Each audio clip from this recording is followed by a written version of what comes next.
Hello बच्चों, good evening. आप सब कैसे हो? आशा है कि आप लोग ठीक होंगे।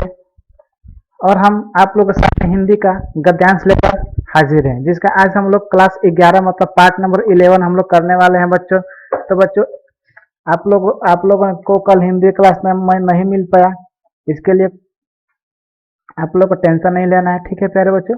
आज आप लोगों को क्लास मिल रही है, ओके। आज हम लोग 2 गद्यांश करेंगे, एक होमवर्क लेकर जाएंगे और आज एक होमवर्क चेक करेंगे पहले, ठीक है प्यारे बच्चों।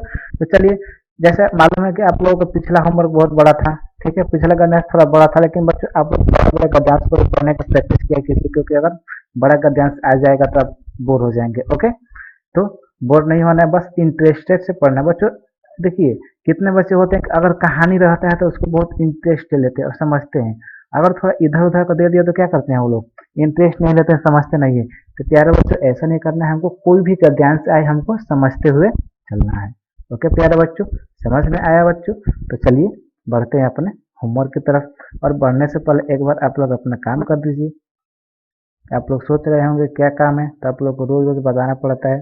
वीडियो को लाइक कर दीजिए और शेयर कर दीजिए। और हाँ, जितने भी बच्चे नए देख रहे हैं वो लोग सब हमारे चैनल को सब्सक्राइब कर लीजिए, ओके। और सब्सक्राइब के सामने आप लोगों को ये बेल आइकन होगा, इसको दबा लीजिएगा।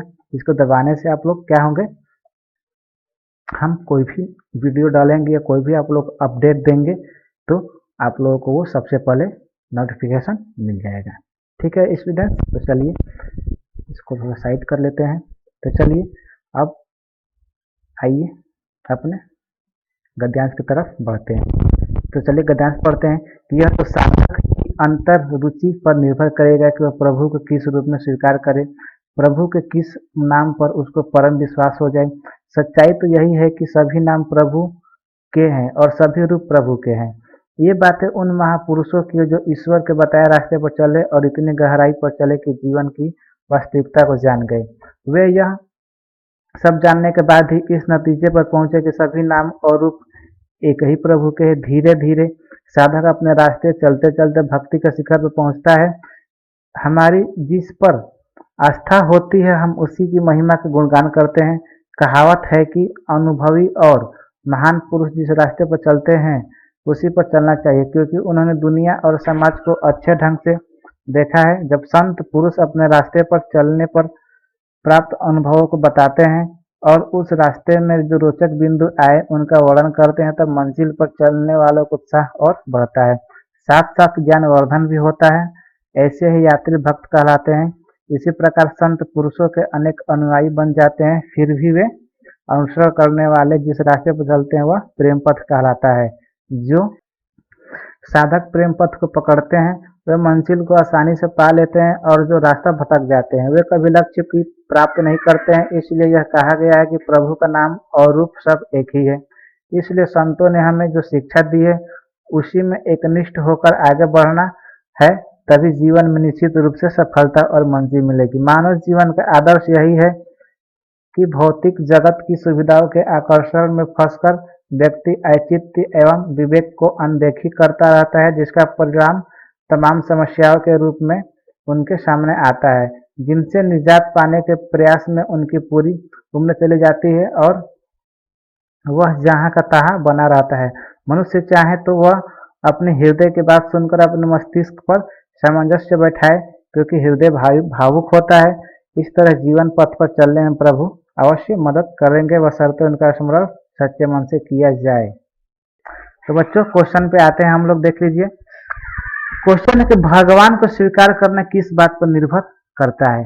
तो बच्चों गद्यांश में हम लोग क्या पढ़े थे कि भगवान को स्वीकार करना किस बात पर निर्भर करता है। तो एक बार देख लेते हैं पेपर में कहाँ गद्यांश में लिखा है। देखिए, यह तो शुरू में लिखा था कि यह तो साधक के अंतर रुचि पर निर्भर करेगा कि वह भगवान को किस रूप में स्वीकार करेगा। हाँ, स्वीकार करेगा। तो भगवान को स्वीकार करना किस पर निर्भर करता है, साधक की आंतरिक अभिरुचि पर। आपका ऑप्शन नंबर 1 सही होगा। हम किसकी महिला नहीं है बच्चों, यहाँ महिमा होगा, ठीक है। हम किसकी महिमा का गुणगान करते हैं, हमको जिस पे आस्था होती है। आस्था मतलब बच्चों विश्वास। तो आपका ऑप्शन नंबर 2। तो प्यारे बच्चों, आपका ऑप्शन नंबर 2 सही हो जाएगा कि हम जिस पे विश्वास करते हैं वो उसी का हम गुणगान करते हैं, पढ़े थे ना अभी। अब देखिए क्वेश्चन नंबर 3, प्रेम मार्ग पर चलने वाले साधक क्या होते हैं। तो एक बार गद्यांश में देख लेते हैं कहाँ लिखा है।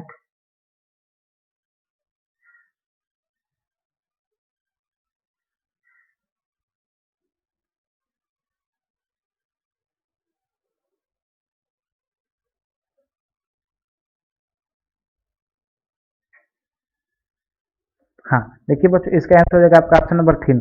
आपसी अपन आसानी से अपनी इष्टा प्राप्त कर लेते हैं। प्रेम मार्ग पर चलने वाला साधक क्या करते हैं, आसानी से अपनी इष्टा प्राप्त कर लेते हैं। ठीक है, इष्टा मतलब मंजिल। ठीक है प्यारे बच्चों, आप लोगों को गद्यांश का अर्थ मालूम होना चाहिए। ठीक है, कोई कुछ कुछ शब्द ऐसे इधर उधर दे देगा कि गद्यांश में कुछ शब्द मिलेंगे और कुछ नहीं मिलेंगे। तो बच्चों आप लोगों को थोड़ा सा भी डिस्टर्ब नहीं होना है, आप ऐसे करते रहना है। ठीक है, आप देखिए, भौतिक जगत की सुविधा को आकर्षक में मनुष्य किसकी अनदेखी करता है। तो इसका आंसर हो जाएगा आपका औचित्य एवं विवेक की।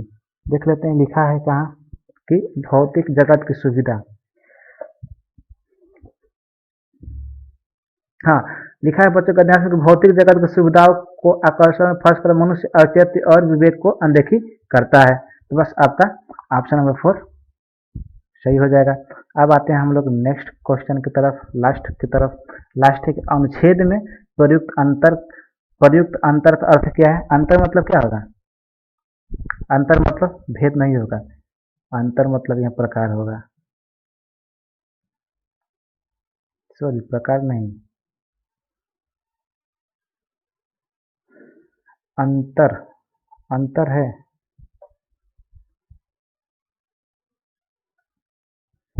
अंतर मतलब भीतरी है। देख लेते हैं अंतर कहाँ लिखा है। आइए देखते हैं अंतर कहाँ लिखा है गद्यांश में।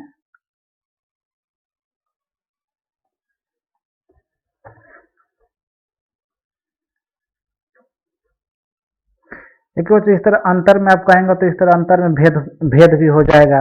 अंतर मतलब, ठीक है, अंतर मतलब आपका भेद भी हो जाएगा। और आपका एक ऑप्शन दिया था प्रकार भी हो, अंतर मतलब प्रकार नहीं हो सकता है। ठीक है, भेद हो सकता है, लेकिन इसका पहला ऑप्शन भेद दिया है। देखिए यह लिखा है, यह तो साधक की अंतर रुचि पर निर्भर करेगा कि वह प्रभु को किस रूप में स्वीकार करे। तो बच्चों अंतर रुचि मतलब क्या होगा, अंदर की भावना। अंतर रुचि मतलब क्या होगा, अंदर की भावना पर निर्भर करेगा कि वो प्रकाश को किस रूप, सॉरी, प्रभु को किस रूप में स्वीकार करता है। तो यहाँ अंतर का अर्थ क्या आ जा रहा है बच्चों, इस गद्यांश के अनुसार अंतर का अर्थ क्या आ रहा है, भीतरी भावना या अंदर की भावना। देख लेते हैं ऑप्शन क्या दिया था। हाँ देखिए, अंतर भीतरी दिया है। ठीक है, इसका भी ऑप्शन ऊपर नीचे हो गए हैं, लेकिन इसका ऑप्शन नंबर 3 ही सही होगा।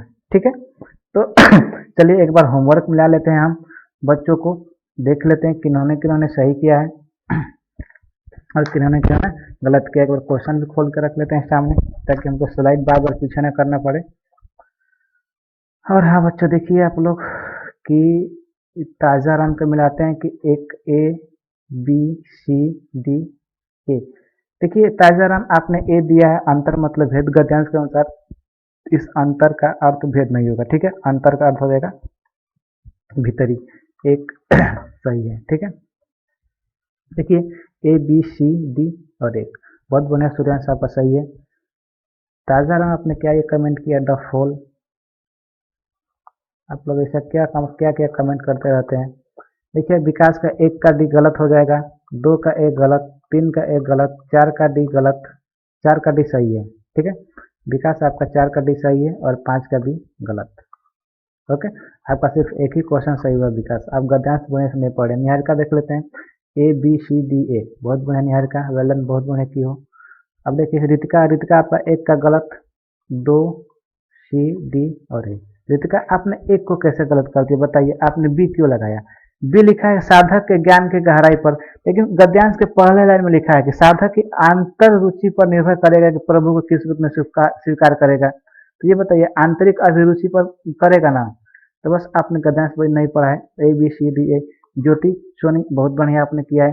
पप्पू कुमार देख लेते हैं, 1 2 3 4 1, बहुत बढ़िया पप्पू कुमार, 1 2 3 4 1, बहुत बढ़िया। दिशा चौहान सर आप एक ऐप बने, ठीक है ताज़ा राम हम लोग ऐप बनाएंगे, लेकिन थोड़ा जब बच्चे जुट जाएंगे तब एक ऐप बनाया जाएगा और वो ऐप आप लोग के लिए 100% फ्री होगा। और हाँ, उस ऐप पर आपको मॉक टेस्ट भी दिया जाएगा, ठीक है। तो बच्चों अगर बच्चे, देखिए बच्चे जब जुट जाएंगे तब हम ऐप बनाएंगे, ओके। लगभग 2-3 हज़ार बच्चे जुट जाते हैं तब हम ऐप बनाएंगे, ठीक है प्यारे बच्चों। तो चलिए आते हैं अपने हम गद्यांश की तरफ। नेक्स्ट उसको पढ़िए और आंसर दीजिए, ओके प्यारे बच्चों। ये रहा आपका गद्यांश। एक बार इसको हम इसको आप नीचे कर लेते हैं, इसको एक बार जूम कर देते हैं, ठीक है। आज पीडीएफ नहीं बन पाया इसीलिए आप लोगों को फोटो से ही काम चलाना पड़ रहा है बच्चों।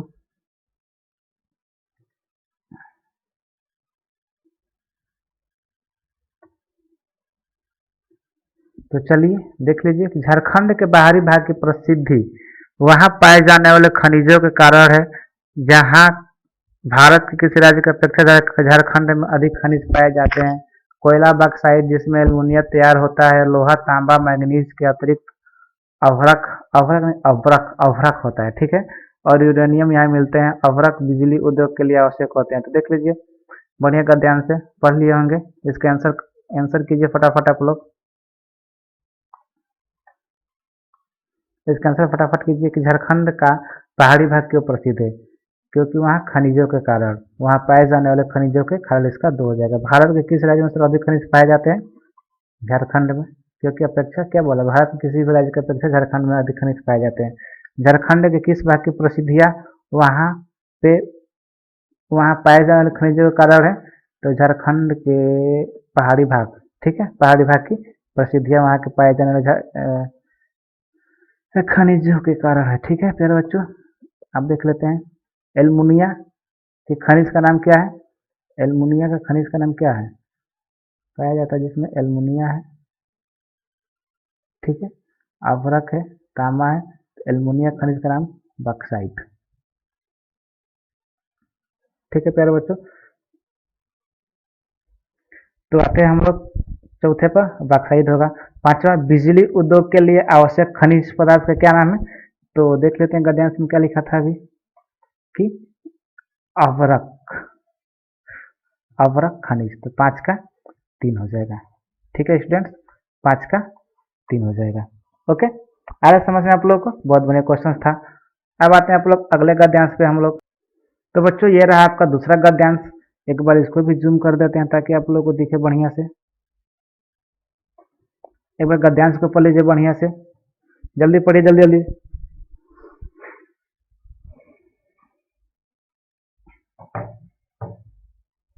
देख लीजिए राजा सॉरी राम मोहन राय पहले पहले इंग्लैंड जाने वाले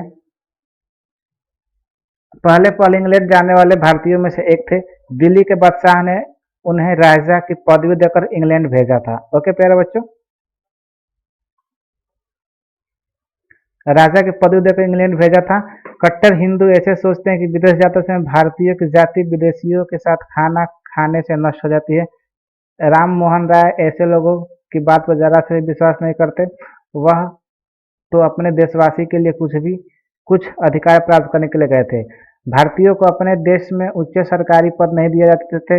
राम मोहन राय इस बारे में लड़ाई करने इंग्लैंड गए थे और ये लड़ाई उन्होंने तलवार से नहीं समझदारी से दलीलें देकर दिखाई, ओके प्यारे बच्चों। अब क्वेश्चन पे आते हैं कि दिल्ली के बादशाह ने उन्हें क्या देकर इंग्लैंड में भेजा। तो बच्चों क्या देकर भेजा था? राजा की पदवी देकर उनको इंग्लैंड में भेजा था। आ रहा है समझ में आप लोगों को? एकदम आना चाहिए प्यारे बच्चों, आप लोगों के लिए बहुत बढ़िया क्वेश्चन है। गद्यांश भी बढ़िया। अब देखिए विदेशियों के साथ खाना खाने से क्या नष्ट हो जाता है? खाना खाने से जाति नष्ट हो जाता है, इस बात को कौन सोचते थे? तो देखिए इधर ही लिखा है कहीं, कट्टर हिंदू ऐसा सोचते थे कि क्या हो जाएगा, कट्टर हिंदू। कट्टर मतलब क्या होता है, नहीं बोलते हैं एकदम खाटी, ठीक है, कट्टर हिंदू। राजा राम मोहन ने लड़ाई कैसे लड़ी? समझदारी की दलीलें देकर, यहीं से देखा है। वे इंग्लैंड क्यों गए थे? घूमने गए थे, नौकरी की तलाश में गए थे वो इंग्लैंड। देशवासियों के कुछ अधिकार प्राप्त करने के लिए गए थे। या इसका एक नीचे वाला ऑप्शन में देख लेते हैं क्या है, तो वो इसके इस गद्यांश के अनुसार इसका क्या हो जाएगा, वो देशवासियों के लिए कुछ अधिकार प्राप्त करने के लिए इंग्लैंड गए थे। ठीक है प्यारे बच्चों, अब आते हैं हम लोग अपने 5 नंबर क्वेश्चन पे।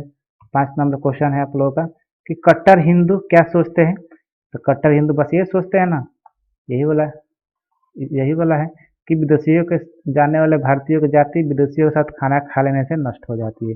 तो 5 का 2 हो जाएगा। ठीक है प्यारे बच्चों, तो ये रहा आपका आज का गद्यांश और ये रहा आपका आज का होमवर्क।